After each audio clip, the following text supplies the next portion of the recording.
Hello यूट्यूबच्या माझ्या मित्रमैत्रिणींनो, मी आज बनवली आहे मटकीचा हा झणझणीत रस्सा, चपाती आणि फरसाण देखील आहे हां, आणि आहे जोडीला थोडासा असा भात.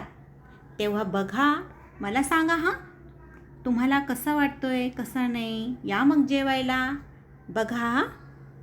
आणि हो, नुसते बघूही नका, त्याचबरोबर मला लाईक, सबस्क्राईब आणि काय बरं ते कमेंट तेही करायला मला विसरू नका. आणि करा ना, लाईक तरी करा, सबस्क्राईब करा. असं काय करताय? बघा ना किती छान आहे. असं वाटते तुम्हीसुद्धा यावं माझ्या जोडीला जेवायला. बघा कशी वाटली आजची डिश ती सांगा हां. धन्यवाद. पुन्हा भेटून पुढच्या नवीन रेसिपी